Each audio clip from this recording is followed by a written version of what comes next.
그러니까 이게 바로 정부에서 진보적 민주주의라든가 뭐 민중이 주인되는 그 세상 뭐 이런 식의 그 문구들을 가지고 자꾸 걸고 넘어지는 이유가 바로 거기에 있는 거예요. 통합진보당의 강령만 봐가지고서는 위헌적인 요소가 없다는 데는 대부분의 헌법학자들이 다 인정해요. 문제는 은폐된 목적이 있다라는 정부의 주장. 그거예요, 그거. 바로 그리고 그것 때문에 이 이석기 의원의 이 내란 음모 유죄 판결은 바로 그런 은폐된 목적의 존재를 인정하는 하나의 근거가 될 수 있다는 점에서 많은 사람들이 이 유죄 판결의 여파가 상당히 좀 있지 않겠냐라고 하는 우려를 하는 겁니다. 독일에서 1956년도에 공산당에 대한 이제 그 위헌 결정이 있었죠. 당시 이제 그 독일 공산당은 프롤레타리아 독재라고 하는 장기적인 목표를 가지고 있었다라고 인정을 했습니다. 그러면서 독일 연방헌법재판소가 이렇게 얘기를 합니다. 당시 이제 독일 공산당은요, 그 프롤레타리아 독재라고 하는 거를 장기적인 목표로 가지고 있다고 하더라도 독일 공산당이 당시에 2차 대전 이후에 이제 여러 가지 했던 활동들을 봐서는 직접적으로 뭐 그런 프롤레타리아 독재를 위해서 무슨 뭐 혁명을 뭐 하자고 한다든지 그런 활동한 건 아니거든요. 대부분 당시에 독일 공산당이 했던 그 구체적인 어떤 그 정강 정책으로서 당시에 중요한 게 주장했던 내용이 뭐 연합군 철수, 미군 철수, 그 다음에 평화통일, 평화협정 체결, 뭐 이런 것들이었어요. 그러니까 지금 그 통합진보당의 강령으로 나와 있는 내용들하고 사실 유사합니다. 유사한 내용들이었고, 당시에 그 1950년대라고 하는 상황, 미소 냉전이 굉장히 격화되는 시기였잖아요. 또 그러면서 다른 한편으로는 미국에서 시작된 메카시즘이라고 하는 마녀사냥식의 소위 이제 그 사회주의 좌파 세력에 대한 어떤 그 몰락 프로젝트가 진행되고 있었던, 유럽에서도 마찬가지로 진행되고 있던 시절이었고, 소련을 견제하기 위해서 당시에 미국은 서독의 재무장을 끊임없이 요구를 했습니다.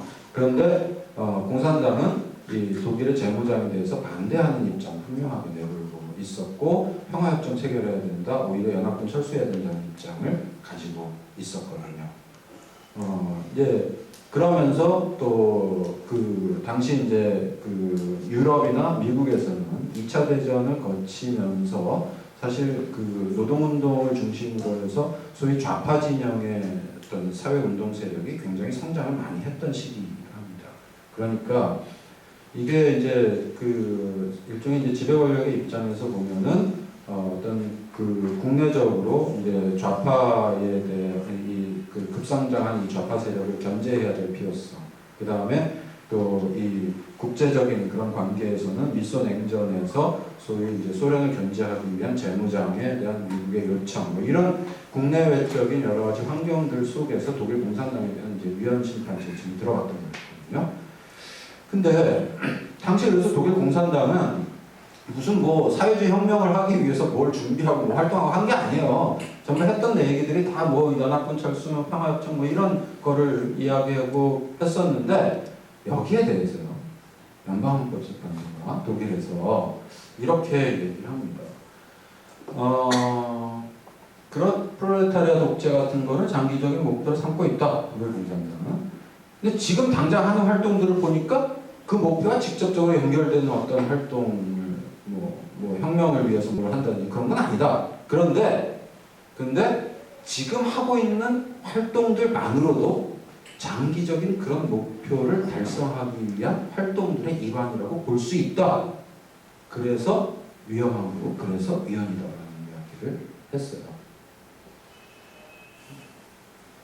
당장 활동들을 놓고 봤을 때 당장 그 지금 현장에서의 공산당의 활동들이 위헌적이라고 딱히 말할 수는 없지만, 장기적으로는 프롤레타리아 독재라고 하는 것을 실현하는, 사회주의 혁명을 실현하는 걸 목표로 삼고 있고, 또 그 목표를 위해서 현재 이러이러한 활동들을 하는 것은 그 목표에 부합된 활동이고 먼 얘기이긴 하더라도 부합된 활동이라. 그러니까 위험하다. 이런 식으로 얘기합니다. 요거 그대로 가져올 수 있어요. 우리 헌법재판소가. 그래서 사실은 걱정이 많이 되는 거예요. 통합진보당에 대한 일종의 이제 그런 강령, 공식적으로 내건 강령이 아니라 은폐된 목적이 있을 것이다. 그 다음에 통합진보당 세력의 주축을 이루고 있는 이석기 의원 등의 이런 이제 일련의 어떤 세력들이 지하혁명 조직을 꾸려서 운영했다. 이런 것들을 놓고 보면 현재 당장 통합진보당의 공식적인 활동들이 무슨 헌법을 부정하고 사회주의 혁명을 꿈꾸고 하는 건 아니라고 하더라도, 폭력혁명을 이야기하는 건 아니라고 하더라도 결국 장기적인 그런 목표를 가지고 차근차근 나아가는 활동들이니까 예방적인 차원에서 헌법을 보호하기 위해서는 지금 이 순간에도 위험이 있다고 인정하고 위헌정당으로 선언을 해야 한다. 이런 논리로 나아갈 가능성이 굉장히 크다는 겁니다. 사실 그래서 많은 학자들이 이 이석기 의원의 내란음모 사건이라고 하는 유죄 판결이 이게 부정적인 안 좋은 영향을 끼칠 가능성이 있다. 물론 이석기 의원 5월 10일 모임이라든지 이석기 의원이 뭐 아로라고 하는 건 뭐 있는지 없는지 모르지만 아무튼 뭐 있다 치더라도 그게 통합진보당의 공식적인 어떤 조직은 아니다라고 하는 거는 뭐 충분히 얘기할 수 있어요. 그러나 판사들의 입장에서 봤을 때 그게 중요하지 않을 수 있습니다. 지하혁명 조직이 공식적으로 존재하는 나라가 어디 있어요? 그러니까 당연히 지하혁명 조직은 당연히 비공식적으로 존재할 수밖에 없는 거고 그 주축 세력들이 다 통합진보당 사람들이라면 결국 니들이 추구하는 전략은 거기에 다 내포되어 있는 거 아니에요? 이런 식으로 몰아가는 게 얼마든지 가능하다는 얘기예요. 그리고 그게 위험하다라고 하는 판단을 지금 당장의 활동이 아니라 장기적인 목표하고 연결시켜서 위험하다라고 하는 판단을 하는 논리 구조를 만들어낼 수가 있습니다. 독일연방 헌법재판소처럼. 그리고 바로 내란음모 사건에서 수원지방법원이 했던 것처럼 당장의 구체적인 합의가 없더라도 모의가 없더라도 총책의 한마디만 있으면 언제든지 나설 수 있으니까 너희들은 위험한 조직이야 라고 말하는 것과 똑같은 논리로 구체적으로 드러난 위험성이 전혀 없음에도 불구하고 당신들이 하는 행동들은 다 장기적으로는 혁명 노선과 연결이 되어 있으니까 너희들이 하는 모든 행동 하나하나가 다 위험한 거야 라고 말할 수 있다는 거죠. 그리고 바로 그렇게 말하는 순간 그것은 진짜 위험성을 인정하는 것이 아니라 사상 자체의 위험성, 정치적인 이념의 위험성을 이야기하는 것일수록 귀착되어 볼 수밖에 없습니다. 그래서 내란음모 사건뿐만 아니라 위헌정당 해산 이 문제도 결국은 이것이 사상의 자유, 표현의 자유, 정당활동의 자유에 대한 근본적인 침해의 문제로 우리가 인식하고 나아가야 되는 게 바로 그런 이유 때문이에요. 어떻게 될런지는 좀 두고 봐야 될 것 같은데 뭐 많은 사람들이 유죄 판결 나오고 나니까 뭐 지방선거 전에 가처분이라도 좀 나올 가능성이 큰 거 아니냐? 라는 이야기를 합니다.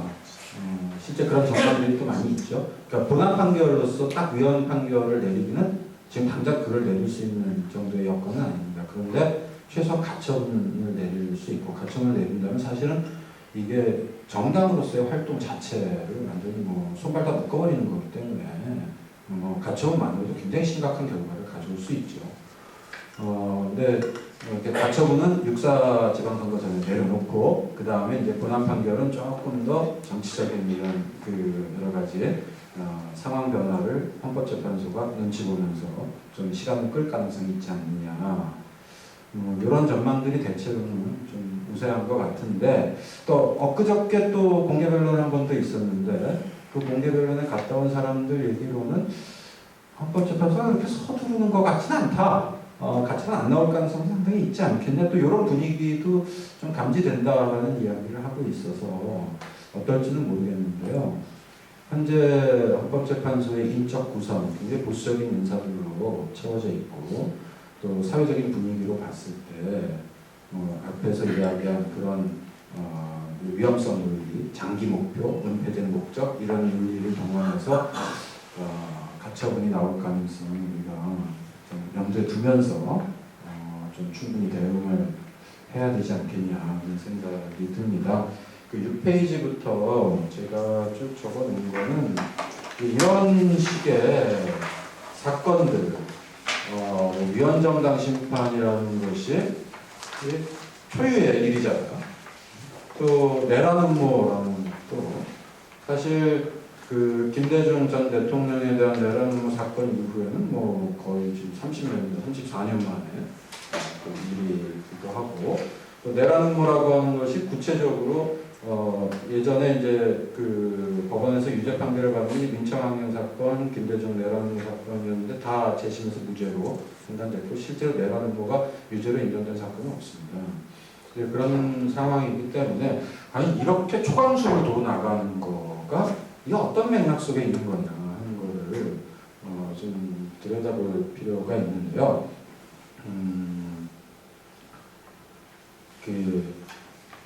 저는 이게 이제 결국 우리 사회를 휩쓸고 있는 종북 메카시즘이라고 하는 가장 근원적인 바탕 속에서 이루어지고 있는 것이 아닌가 하는 생각이 듭니다. 그 종북 담론의 부정적 상징이라고 해서 적어놨는데 단어가 가지고 있는 언어가 가지고 있는 상징성이라고 하면 대단합니다. 결코 무시할 수 있는 게 아니고 우리가 어떤 현상을 지칭할 때 어떤 단어를 쓰느냐에 따라서 그 사건에 대한 대중들의 인식이 굉장히 달라질 수 있거든요. 뭐 친북, 빨갱이, 좌파 이게 아니고 왜 종북입니까? 왜 해피로 종북이라는 단어를 쓰나요? 물론 종북이라는 용어는 민노당 안에서의 논쟁 속에서 등장한 용어이긴 하지만 지금은 오히려 보수적인 지배 권력이 더 많이 쓰는 용어잖아요. 왜 종북이에요? 종북이라고 하는 거는 북한의 주장을 맹목적으로 따른다라고 하는 이미지를 집어넣잖아요. 이건 뭐냐면 주체성이 없는 인간이라는 뜻이에요. 주체성이 없는 인간. 그러니까 뭐 북의 지시, 뭐 상부의 지시만 있으면 뭐 거기에 따라서 맹목적으로 뭐라도 할 수 있는 그런 사람들, 그런 세력 이런 이미지를 준단 말이에요. 사실 그렇기 때문에 종북이라고 하는 단어가 대중들에게 굉장히 공포로 다가오는 것이 될 수가 있습니다. 그러니까 언제 뭔 짓을 어떻게 할지 모르는 사람 이런 식의 이미지를 줘버리는 거거든요. 그러면서 북한의 주장을 맹목적으로 따라가는 사람들. 자, 그러니까 대한민국의 안전을 위협하는 사람들. 이렇게 가버리는 거죠. 시민적인 주체성, 또 한국 사회에서 끊임없이 탄압을 받고는 있었지만 한국 사회에서 소위 좌파 진영이 이 민주화를 위해서 싸워왔던 그런 투쟁의 역사들 이런 것들을 일거에 날려버리는 그런 식의 언어가 바로 종북이라고 하는 단어이고 이 단어가 실제로 대중들한테 굉장히 많이 먹혀들고 있다는 거 이게 사실은 굉장히 좀 심각한 문제 중에 하나인 것 같아요. 그 중국 메카시즘의 작동 기제라고 이야기를 해놨는데 종북이라고 하는 거는 여기서 제가 말씀드리려고 하는 건 이런 겁니다. 종북이라고 하는 거는 분명히 이제 남북 관계라고 하는 이제 분단이라고 하는 특수한 우리의 이 역사적인 환경 속에서 나타나는 것이긴 한데 그 다른 한편으로 이 종북이라고 하는 거는 한편으로는 신자유주의의 지배 권력이 가지고 있는 정치적인 정당성의 위기라고 하는 관점하고도 좀 연결해서 생각을 해볼 필요가 있겠다. 예, 박준영 변호사님 어쩐 일이세요? 네. 그러니까 사실 신자유주의의 계급적인 갈등은 굉장히 커질 수밖에 없는 그런 상황이 있습니다. 우리나라뿐만 아니라 뭐 유럽이나 미국이나 다 겪고 있는 현상들이죠. 이 보수적인 지배 권력은 늘 정치적인 정당성의 위기에 시달릴 수밖에 없는데 그런 위기를 돌파해 나가는 정치적인 하나의 담론 전략, 대중동원 전략 중에 하나가 적을 만들어내는 겁니다. 일종의 파시즘 전략이고요. 공공의 적을 만들어내고 그 모든 대중들의 분노를 그쪽으로 몰아가는 것이죠. 그러면서 그 국내적인 어떤 계급적인 갈등의 문제를 희석시켜버리고 다른 쪽으로 돌려버리는 겁니다. 이게 미국에서 미국 사회라면 그 적은 테러 집단입니다. 이슬람입니다.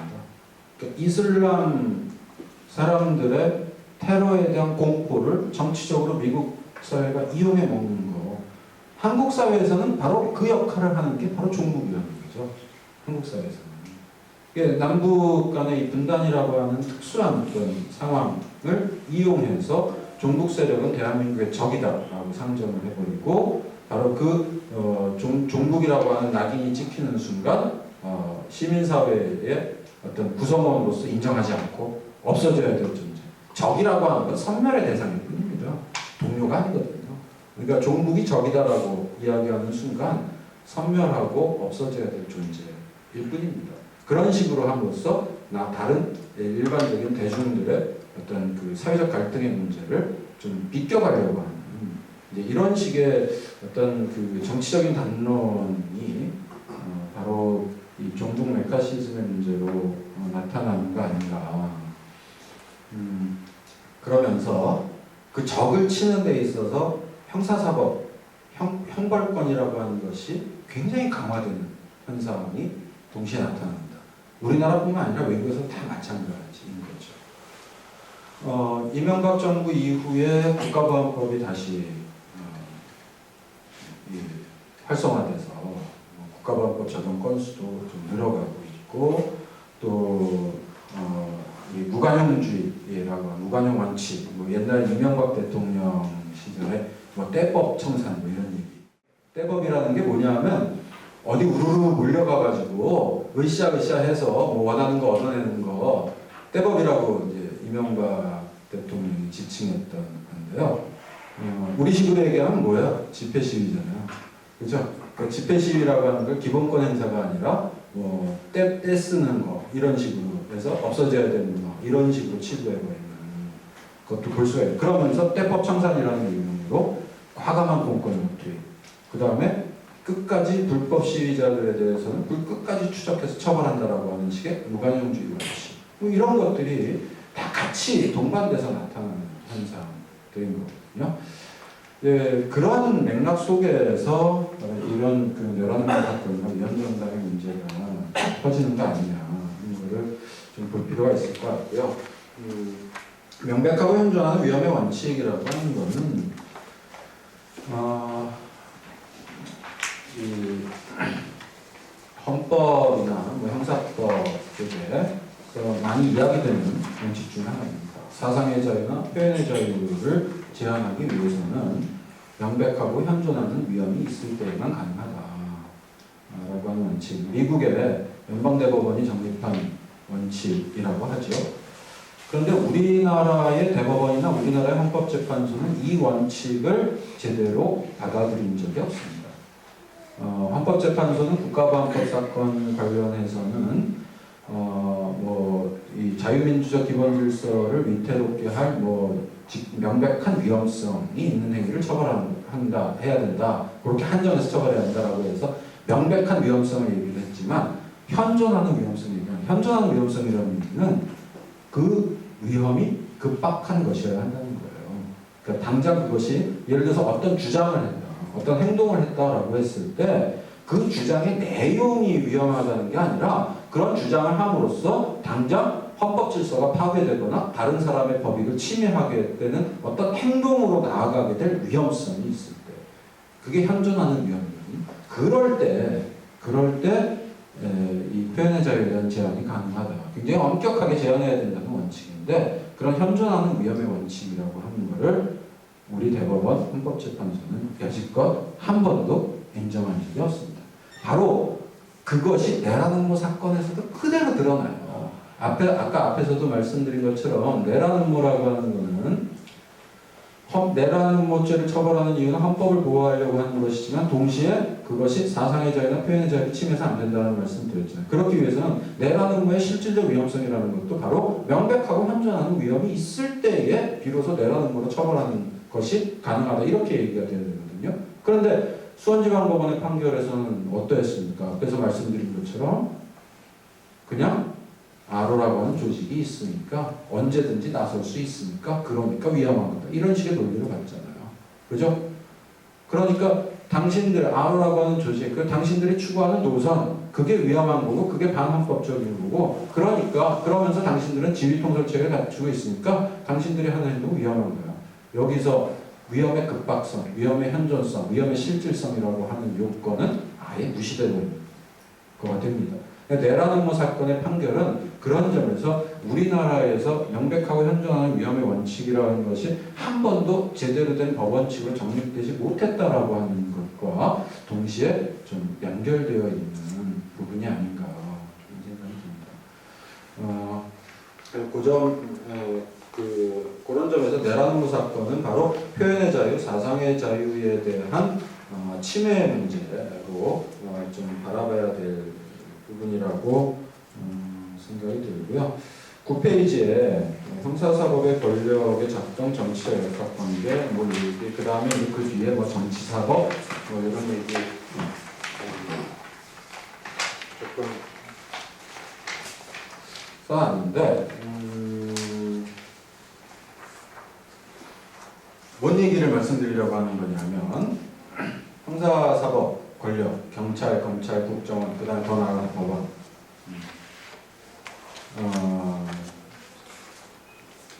철저하게 정치적인 역학관계 속에서 움직이는 집단들입니다. 예를 들면 파업에 있을 때 파업에 대해서 우리 업무방해죄 적용 많이 하잖아요. 업무방해죄라는 게 사실 굉장히 웃긴 규정이고 우리나라하고 일본만 가지고 있고 파업에 대해서 업무방해죄로 처벌하는 거는 일본 처벌 안 하니까 전 세계에서 우리나라만 그 짓을 하고 있는데 근데 사실 이론적으로 보면요 파업에 가담한 모든 조합원들이 다 업무방해죄 범죄자들일 겁니다. 근데 실제로는 그렇게 다 처벌 안 하거든요. 또 경우에 따라서는 업무방해죄 처벌 자체를 안 하는 경우도 있어요. 어느 경우에 언제요?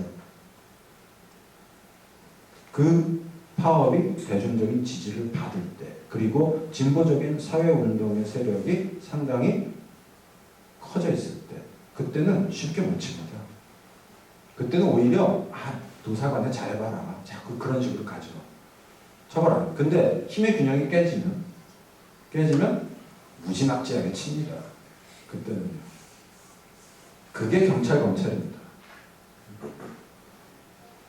경찰 검찰이 어떤 사건을 어느 정도 수위에서 범죄를 칠 거냐라고 하는 거는 그래서 이게 보수 진보의 어떤 정치적인 역학관계 속에서 움직입니다. 검찰은 기본적으로 한국 사회에서 검찰은 한 번도 진보적인 적이 없었고 진보적일 수가 없는 존재입니다. 그건 뭐 현행 질서를 보호하는 역할을 가지고 있는 기관이고 현행 질서라고 하는 것이 굉장히 보수적인 정치 권력에 의한 지배 질서이기 때문에 한국 사회에서 그 질서를 유지하는 것이 검찰의 임무이죠. 뭐 노무현 정부 때 조금 검찰하고 마찰이 좀 있었죠. 노무현 정부 때. 근데 그거는 뭐냐면 검찰이 좀 몸을 사린 거죠. 노무현 정부가 들어서니까. 그러니까 원래 검찰은 이 거대 자본, 그 다음에 보수적인 정치 권력과 커넥션을 가지고 있는 이제 그런 하나의 지배 권력 중에 하나이지요. 근데 그게 이제 잠시 위축됐다가 이명박 정부 이후에 이제 다시 그런 식의 이제 권력이 커져나가고 그 권력의 작동은 철저하게 정치적인 역학관계 속에서 움직입니다. 뭐 강도 절도 사건 말고 우리가 시국적인 사건들을 놓고 봤을 때는 그렇다는 얘기입니다. 법원도 그렇습니다. 법원도 그래요.